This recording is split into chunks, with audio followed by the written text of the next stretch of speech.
Welcome to Creepin' It Real. I am Judah. Let's talk about the 1966 sci-fi horror known as Queen of Blood or Planet of Blood. For those of you who purchase physical media, I'm sure you run into the frustration, these random name changes. You think you have, well, there's some of you who are like completionists. And it's like, if you have the film as Queen of Blood, and then you realize that it was also known as Planet of Blood, then you're going to like go out, you're going to try to find both versions because your completionist is like, I got to have both.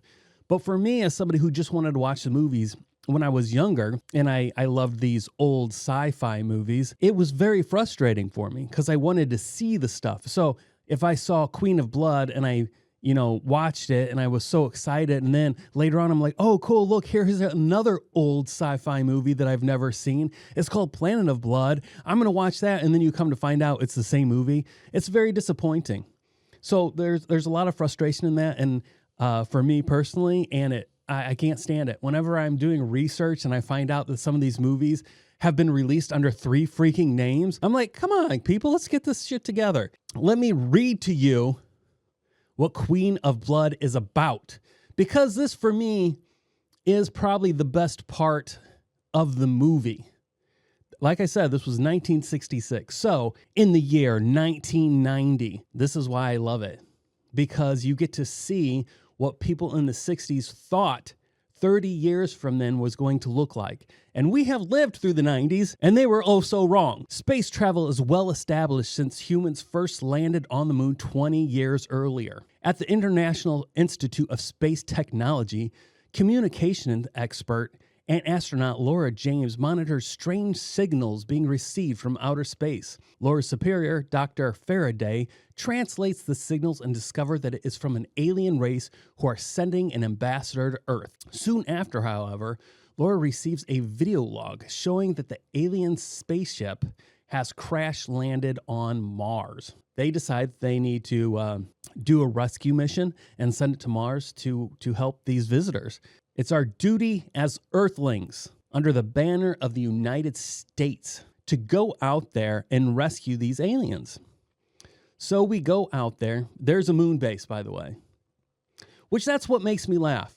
In the 60s, they're like, dude, we're going to be going back and forth. I mean, literally in this movie, space travel is so prevalent that people have jobs on the moon and homes on Earth, and they're just flying back and forth for their job. The best we've managed to do is send up a billionaire and some pop star to the edge of space. That's the best we've done, and we're in 2025. So these people had high hopes for the 90s, and boy, have we failed them completely. That's why I love this movie. Seeing their vision of the future, and seeing where we are well past that. 30 years beyond 90, 2001. Okay, 30 years beyond the 90s, and we still have not reached the place that they thought we would be at in the 90s. I find it fantastic and hilarious. But also, I do love the feel of the practical effects. And there were not big monster effects in this movie. On that side, this was a very disappointing movie. But as far as the set pieces, I really enjoyed the set pieces. I had a lot of fun watching it simply for that 60s feel, the 60s design in the spaceships and everything. I enjoyed it.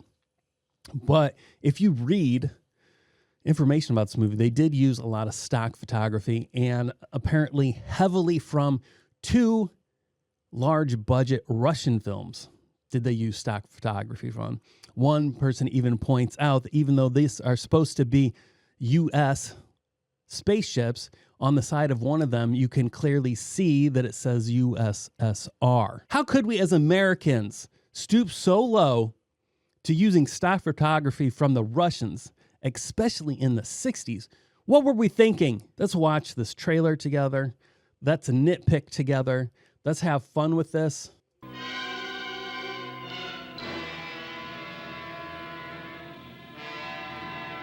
Queen of Blood. A tantalizing, mystifying enigma. I love that. That was like some kind of a weird over double take. You know, he like hyperextended his head. Whoa. It was insane.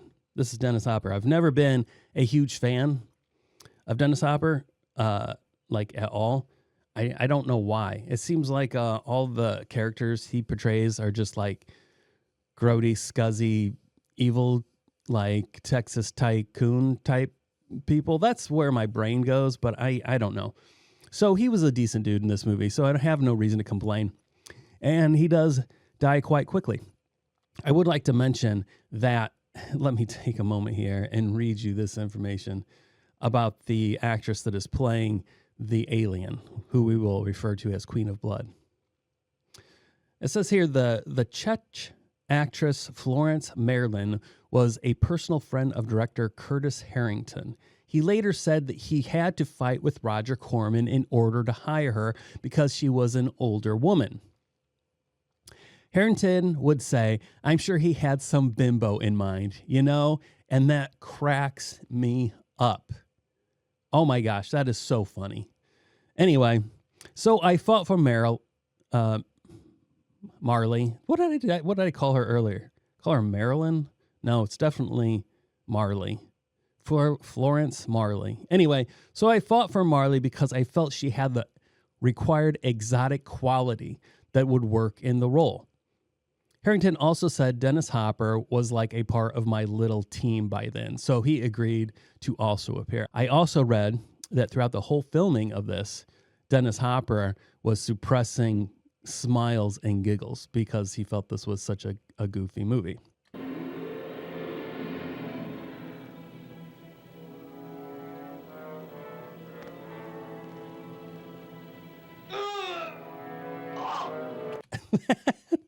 Those sound effects.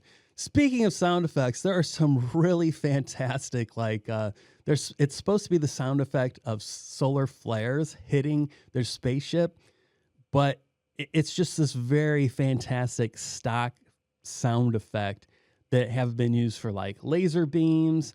I've heard it in tons of movies. I swear, like in Godzilla movies, when you have those weird tanks that shoot lasers, it's the same sound that's used for those. But I enjoyed it. The sound effects are just so peak, stock and nostalgia for me. And the version of this movie that I watched, like this trailer, this is probably like an original trailer and on film that has not been cleaned. This is really bad. The version that I watched was very clean. It didn't have all this faded colors and graininess. It was a nice version that I had watched. She's gorgeous, all fresh blood. She's a monster. And for some reason, this guy has always annoyed me. There's something about the way he looks that has always bothered me, which is really weird. He's had the same look his whole life, and so have I. So why I'm annoyed by him, I don't know.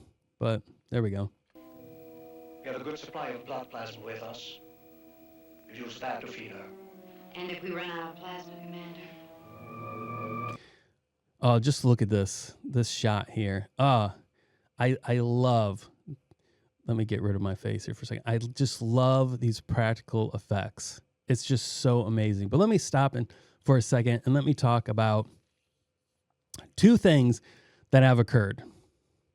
At this point in the movie, when they're talking about she's gorged herself on blood, Dennis Hopper's character just got killed. They just found his dead body, and his wrist has a freaking chunk missing from it, from where she had been, consuming his blood. They think he's asleep. They come in and they're like, hey, wake up, sleepyhead, 33. Then they touch him and he slumps over and they're like, oh, he must be dead. No, like real concern, just kind of like, he's dead. And then they look at this chick that was laying down there and she's got blood all over her face. Okay. And the best they come up with, other than the one guy who I said I don't like his face, who said she's a monster. He showed the most concern out of everybody. But the other white dude, he's all like, well, at least we know how she feeds. What? A friend and crew member just got killed, and that's the best you got? Well, at least we know how she feeds. It was so absurd and frustrating at the lack of concern this man had for his friend's death. It was absurdity. Which leads to another part. Not his lack of concern, but the fact that this woman and a lot of vampires, they just have blood all over the face. Okay, now, there's a little bit of wiggle room here that we can argue, okay? I will say that up front. If you interrupt a vampire as they are feeding, okay? I get that. We're going to have to separate this. As they are feeding, if they are biting into some kind of artery, a big pumper, and blood is splurting out, yes, you're going to have blood on your face. There's going to be some blood coming out. I will give you that. If you come in on a vampire as they are feeding, yes, you would potentially find blood coming out of their mouth, on their face, potentially on their clothes. I will give you that. There's supposedly supposed to be sophisticated creatures. What sophisticated creature just leaves, like, think of yourself. When you eat dinner and you drip food on your clothes or you have food on your face, do you just leave it there and then go to sleep? No, you get a freaking napkin. You clean it up. Why is it in almost every movie, these sophisticated vampires, no, we're not going to use napkins. We're just going to let it spill all over us, and then we're going to just walk the rest of the night with blood all over our face and that makes no sense. Also, several movies, but I'm thinking in particular Blade, but I feel like I've seen this portrayed in other movies where like these vampires go to these raves and they just have like blood pour down on them. How weird would it be if we would go to raves and they were just like dumping ranch and salad, French fries, if they were just pouring food on top of us and we were dancing in it? Woo! This is so fun, guys. We're dancing in our food. Hooray! How stupid is that? Unless you can point to me somehow in lore that vampires bathe. Yeah, okay, there are some where you have like I think potentially in one of the Hellboy comics, they raise this vampire queen and she bathes in blood and that like rejuvenates her. There's probably some other movies that do that. And I can get that it might be some kind of body care treatment, like if you're reviving something for the rejuvenation to move faster, to submerge them into blood. But this whole, let's all have a rave and pour food on us makes no sense. Give me your thoughts in the comments below. Am I just overthinking this? Am I just over frustrated with the way that they treat vampires? I just feel like you can't have it both ways. They can't be sophisticated, but at the same time, not using napkins to wipe their face off. And having parties, dancing in their food. Woo! It makes no sense to me. Okay, I'm done with that little...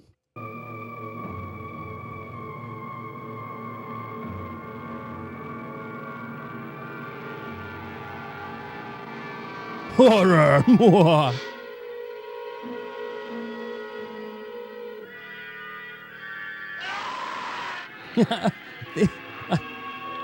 See, what am I... it's absurdity.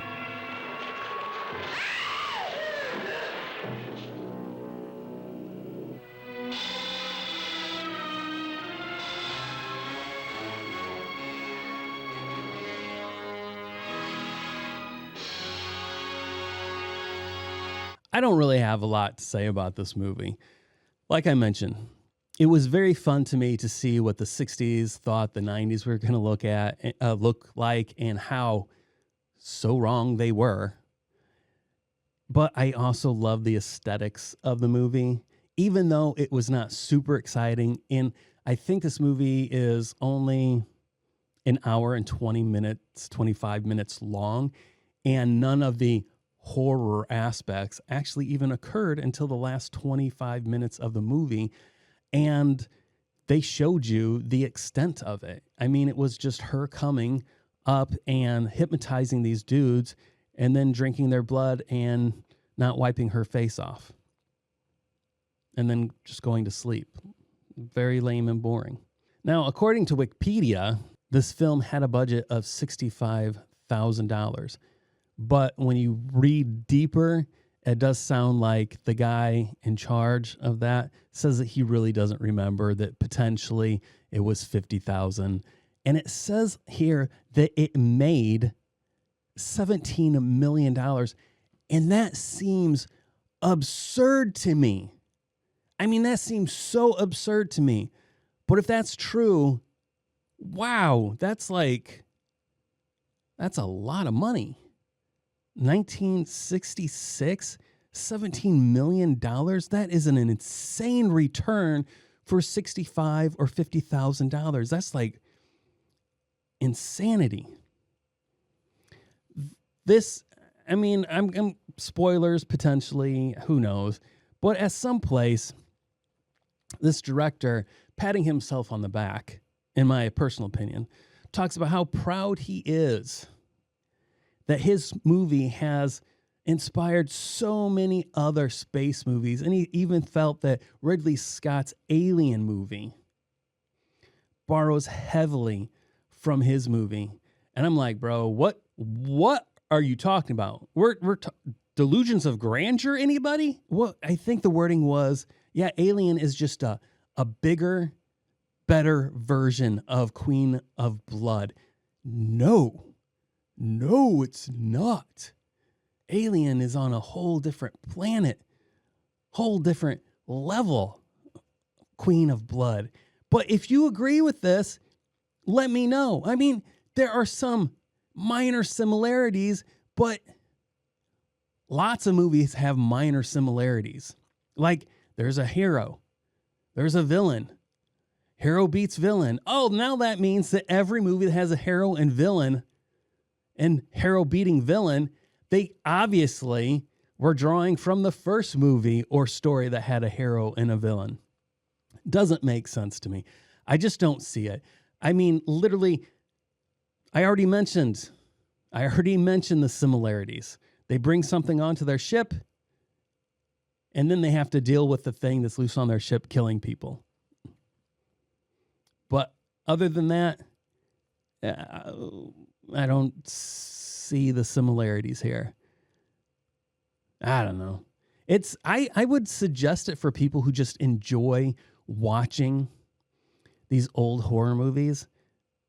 But if you're really into like gore and hardcore fear, if you like the white knuckling of it, if you like the adrenaline of it, this is not the horror movie for you. I'm only giving this a 5 out of 10 because the storyline did not propel me.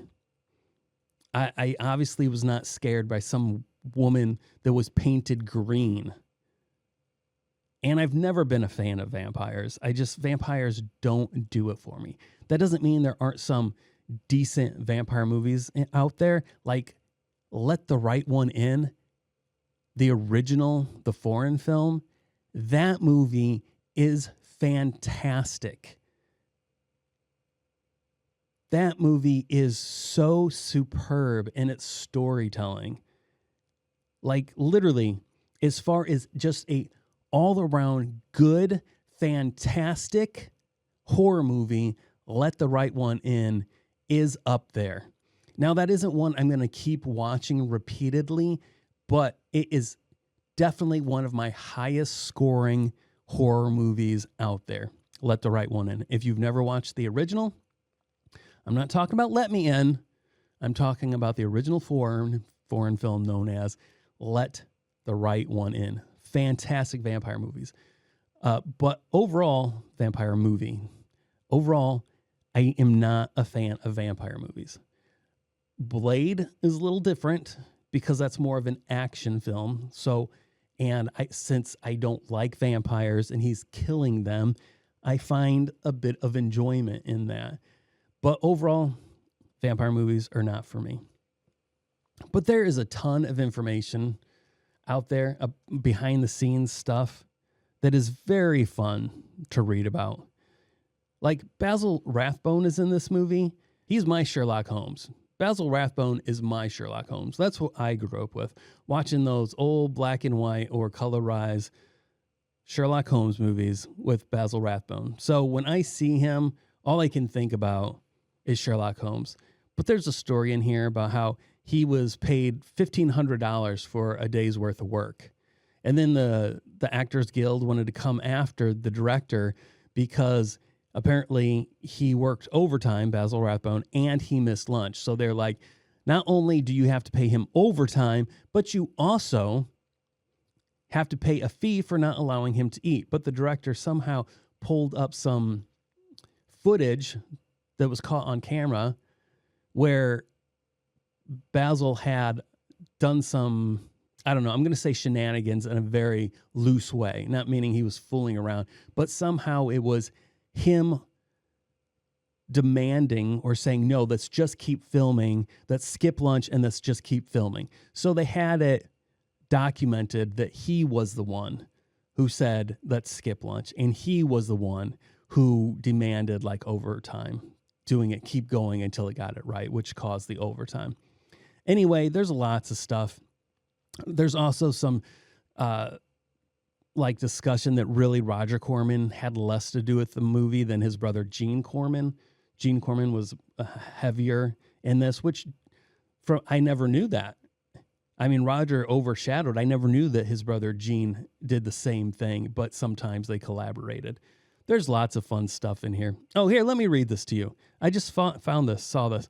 Director Curtis Harrington felt that Ridley Scott's Alien, the 1979, must have received some inspiration from his feature, saying Ridley's film is like a greatly enhanced, expensive, and elaborate version of Queen of Blood. We already discussed this. And I was a little heavy on my criticism for this, but now rereading and seeing must have received some inspiration. Okay. I'm willing to say potentially. Let's see what the audience score is here. This is kind of a funny. They use some words that I'm not familiar with, so I'll do my best here. It says that there's spoilers in here. So this person, their name is User Palooza. They left this back in February of 2024. If you thought The Blob was too fast-paced, this facile dud makes slow work of ensuring that nothing clever happens before the 1 hour mark. Did I not bring that up? So they are not wrong here. And that its sole conceit can steer completely clear of excitement. Boilerplate ideas in a low-budget romp for a movie with sets and false-colored landscapes. It's very single-minded that no development can be accomplished visually. It's talky like The Blob too. It's a single memorable shot, a tray of eggs in need of a build-up. Script revisions? Who needs them? A pretext to oogle the playtext landscape of the 60s. Not wrong there either. Didn't I mention how I just enjoyed the aesthetics and looking at things like that? Saxon's eyebrows are looking great. Night of the Living Debutante.